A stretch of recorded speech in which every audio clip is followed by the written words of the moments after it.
Procrastination is a common problem that affects people of all ages. It's the act of delaying activities that should be done in a timely manner, and procrastination can have a negative impact on your life, leading to missed deadlines, poor performance, even health conditions. Some of us do it more than others. Others do it so bad, like this dude on Reddit, who said he wrote the last page of his 12-page final essay via text-to-speech on the drive to class where I handed it in. And if you ask Reddit guy, why do you procrastinate? He'll probably say things like, I'm lazy, I have poor time management, I'm a perfectionist. None of those are the real reason. That's what we're talking about in today's video. We're talking about the root, the real hidden reason why you procrastinate. The very first thing you have to realize, procrastination is actually a protection mechanism. Protection mechanism, what do you mean? There's a part in your brain called the amygdala. This is responsible for fight, flight, or freeze. So if procrastination is not the real problem, what is? You could call it a bunch of things. For simplicity, let's label it as anxiety. Anxiety, I don't have an anxiety issue. What are you talking about? Well, stay with me here. Let's unpack. See, anytime you're about to do something that has a fear of looking stupid, rejection, or failure,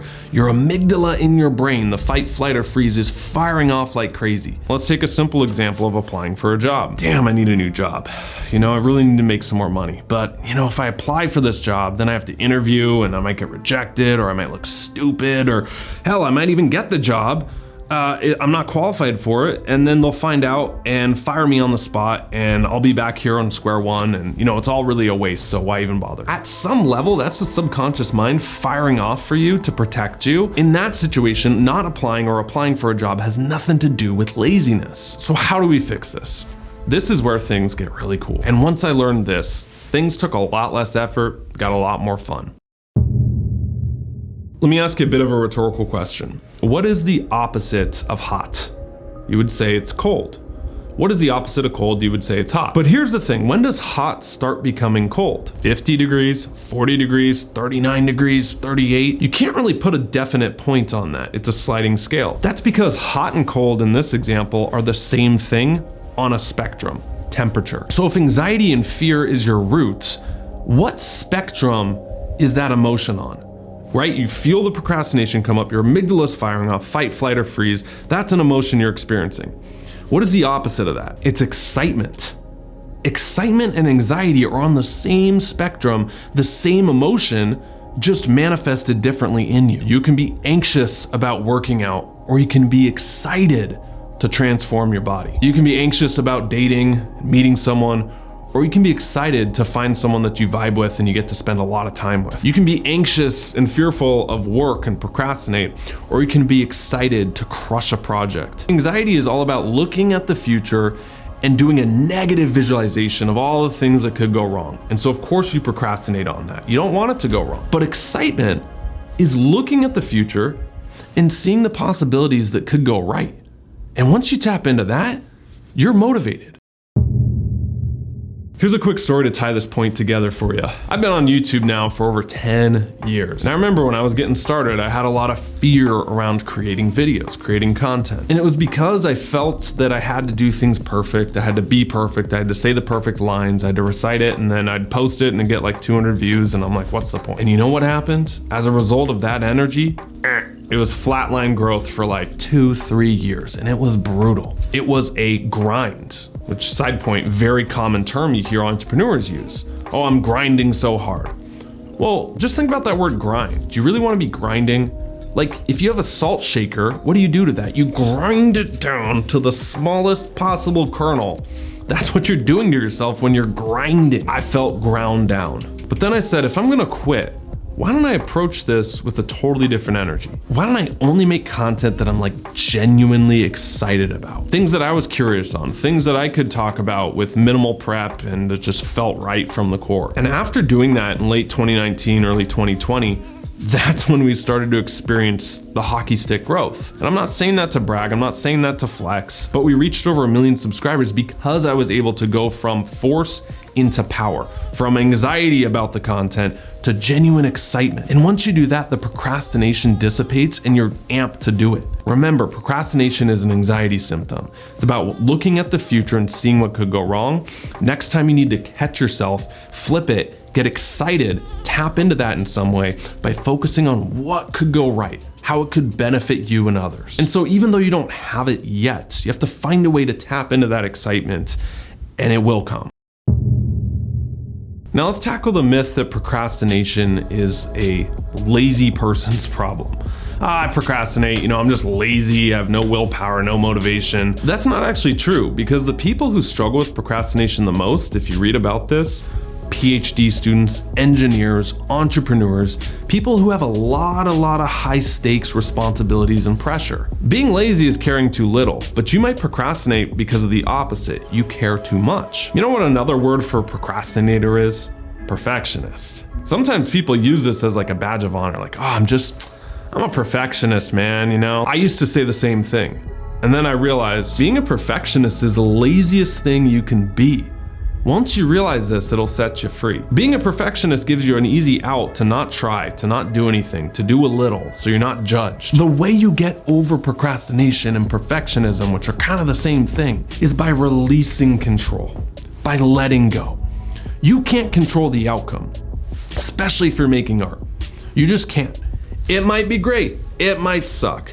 It might get tons of praise, it might go radio silent. You might fail, you might look amazing. So what's the way around this? One of my favorite little anecdote studies on this comes out of Atomic Habits. It's the story about a photography professor. On the first day of class, he splits his class into two groups. The quantity group, where he said, hey, go take as many photos as possible.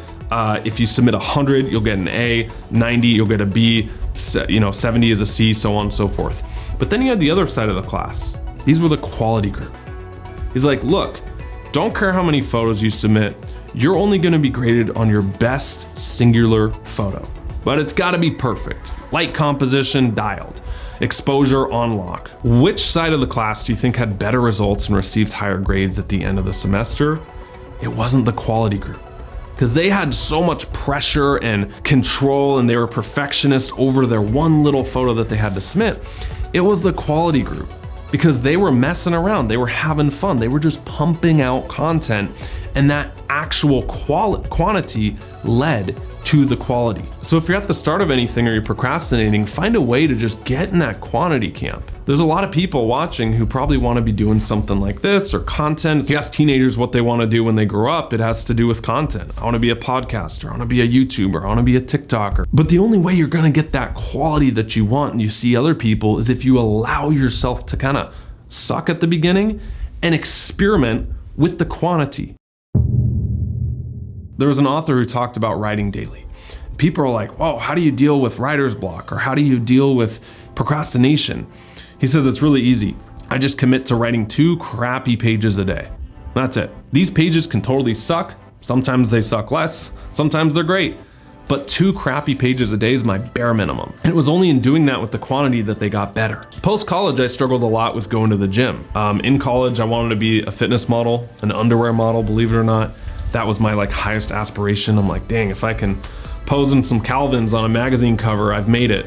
And so I would go into the gym and do these hour and a half, 2-hour bodybuilding workouts, just grueling, 7 days a week. And so after college, I got so burnt out working out. I was like, I can't do that anymore. Because in my mind, I was like, it's 2 hours of max effort or it's nothing.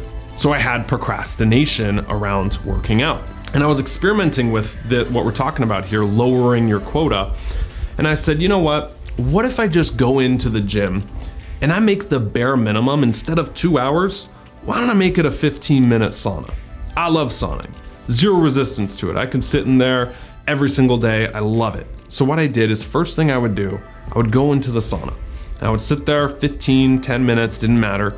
And if I wanted to leave after, I could. 9 times out of 10, I found myself on the gym floor doing some weights. I'm like, I didn't get dressed up for nothing. I might as well go out there and lift some iron. And it was in that way I was able to get over my perfectionism of it has to be 2 hours or nothing by lowering the quota. The point here is that understand your procrastination is causing the resistance, and that's because of anxiety. And it's normally anxiety around it has to be this big thing. So by making it a smaller thing, you're able to step into that quantity group instead of the big thing of quality. Also, understand that when you have anxiety around something that's the root of your procrastination, it's because you're seeing something going wrong. anxiety in the future. And if you want to get rid of that, flip it. It's on the same spectrum, hot, cold, anxiety, procrastination. Tap into the excitement. And that's about looking at your future of what you're procrastinating on and seeing it go right. Tap into as much excitement as you can and watch your procrastination start to fade away.